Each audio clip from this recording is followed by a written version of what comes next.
You know what I'm liking about this team already? They locked in. I'm telling you, they locked in. This is different.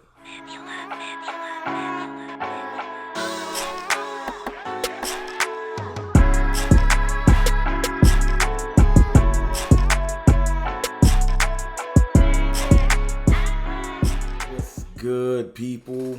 It's your boy, Mr. Rome, Cowboys fan talk, right back like I never left. What's up with y'all, man? How y'all feeling? Training camp is here. Like, seriously, training camp is here, man. I see people walking in. You already know I'm excited. You know I'm excited. Appreciate y'all. I know I was MIA for a couple days. It was my fraternity's grand conclave in Charlotte, North Carolina. It was dope to see all my brothers. Kind of lost my voice a little bit, but I'm all right. Had a great time. Kind of took a little break from everything, rejuvenated, even though I'm exhausted. But I'm back. I'm ready. I'm locked in. I'm ready to go. So training camp is here. Players have arrived. I think it's John Machota, David Moore. You know, reporters out there. Gelkin is going to be out there. Michael Gelkin, shout out to him. All of my favorites.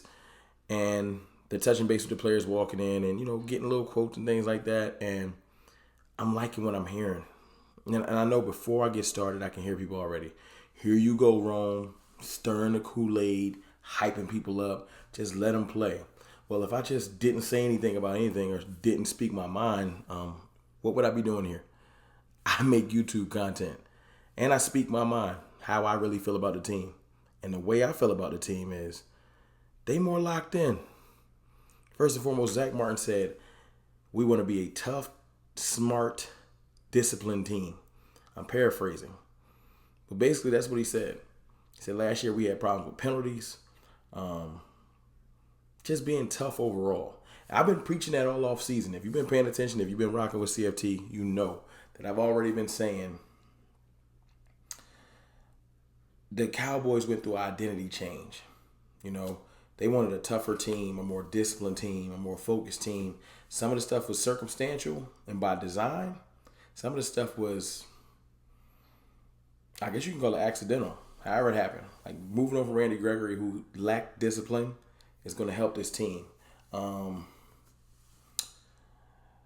Drafting the draft picks, all of them are like tough-minded, grind-type players. From Tyler Smith, Sam Williams, Jalen Tolbert, Ferguson, well, let's go. A lot of our players have been, they said the rookies have been locking in and getting the, when it was OTAs and rookie minicamp, they was getting there early, staying late, etc. You know, we're transitioning, trying to make this team a more, like I said, more focused, locked-in team. You know, to hear Zach Martin say that in the first day of camp, like usually when people come in, they joking, they laughing, they playing. He don't look like he playing. He heard whispers. You know, maybe Zach is slipping a little bit now. He watched the San Fran game where he got beat multiple times. So he's locked in as one of the veterans on the team. Y'all know Dak's locked in. Zeke walked in. He looked super focused. He not playing. He don't look like he's smiling. Micah Parsons came in on a scooter looking focused and unbothered. Came in, said what up, kept it moving. It's like everybody's like, all right, it's time to work. It's time to put in work. We got goals. I'm loving it. They also cut up with Jerron Curse. Someone that's pivotal to this team. Last year it was more of a surprise. This year it's expected. He wore the green dot for most of the year last year at the safety position. As a person that was the first year on the team, he wore the green dot. He's super important to this team. I'm excited. He came out and said, the sky's the limit for the defense. Sky's the limit. I love to hear that. You know, he said this is our second year. Last year we were still figuring things out. This year everyone knows where they need to be. We got some players that's looking to elevate. Jabril Cox, Ozo Odigizua, Neville Gallimore. We got players that might get back out there and show and prove something y'all don't expect. Because Kelvin Joseph was cleared. I didn't make a story on it because I'm going to let Kelvin earn my respect back. I was the president of the Kelvin Joseph fan club. The president, card carrying member.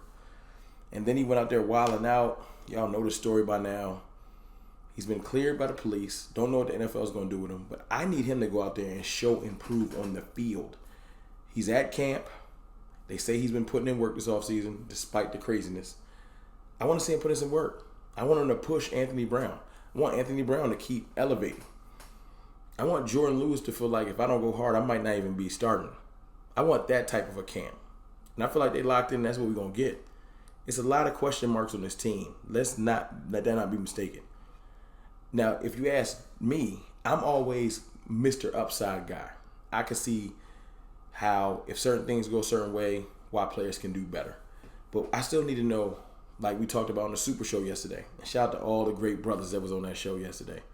Y'all check out my last video. From Law Nation to Vash Lombardi, Big Game James, Boss Cowboy, West Coast Cowboy, my boy BJ Nix, you know what I'm saying, Skywalker Steel. Amazing show. And the brother that put it together, J Tuck, I appreciate you. Amazing show. I hope I didn't forget anybody. I said Law of Vash. Yeah, I think I said everybody. Shout out to the other great creators that couldn't make it onto the show. We all moving in the same direction. We pushing in the same direction. You know what I'm saying? I just want everybody to know that. We not cutting people out or trying to look cool or nothing like that. We came together because we want the nation to move forward in the same direction, pulling the same way. You know what I'm saying? But anyway, back to the content. Kelvin Joseph, I want to see him come out there and show me why I believed in him so much on the field. You know, I really, really think that he can push. I want to see Jalen Tolbert come out there and show people why he was considered a second-round talent. But he went to third because we took Sam Williams. Sam Williams, like I said, is the most slept-on monster in this draft, or in the draft. He led the SEC in sacks, the toughest conference in college football. That's like the NFL junior. you know, it's a place where some of the top premier offensive line talent played, and I watched Sam Williams dominate it. I feel like he should get more respect than he's getting. But it's fine. He's on our team. He's going to show and prove. So my mood going into camp right now is, I feel like this team is different. I really feel like it's different.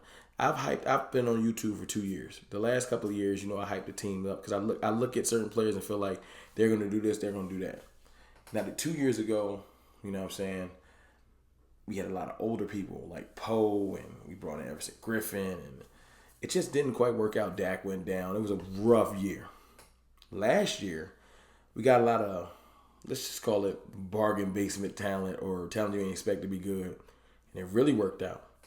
This year, we went with the second-year model. We did not participate in free agency. I heard today that they're not even interested in Anthony Barr anymore, so I don't know what to believe. I do have faith in our linebacker room. I just know we don't got the most depth there. But maybe the real scouts, because I'm not a scout, maybe they know something that I don't know. You feel me? Because I feel like Jabril Cox is going to have a phenomenal year. I feel like Micah Parsons is going to be great. And I made a video on why y'all should stop sleeping on Leighton Vander Esch. When he has the proper upfront tackle play, he's amazing. He's amazing. He has some amazing play. I know that might be a bit much for some people, but go back and watch Leighton Vander Esch when the tackles are doing their job and he can get clean. I know it's not ideal, but if he's your third best linebacker on your team, you're not losing. That's pretty decent. But after him, the depth does drop off a cliff. But anyway, no Anthony Barr, so be it. If you look at other positions on this team, we're young, we're hungry, ready to go. You know what I'm saying? But now the pads come on, and it's time to get serious.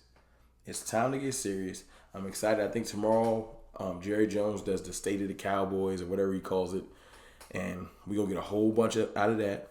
I think Mike McCarthy talks to the media like it's going to be one of those days where you're going to get so many sound bites and so much information. I might go live tomorrow. Y'all let me know. Let me know in the comments. Do you want me to go live to talk about what Jerry says tomorrow? And we can talk together about the state of the team, because it's going to be so much going on. It's probably going to be hard to take it all in. But I'm going to try to do my best to give it to y'all how y'all want it. I'm just saying I feel this team. is going to be better than most teams because this is the rare year, one of the rare years where no one believes in the Cowboys. Usually we're overhyped. The media's, a bunch of people in the media, I feel like this, I feel like that. Even the years when our defense was horrible, we still got hype. This is one of the rare years where you can't find a media outlet, not a national media outlet, not even a local media, not even a fan. No one's really believing in this team. So when we go out there and show and prove, I don't want to hear it because I tried to tell you. It's your boy, Mr. Rome. I holla.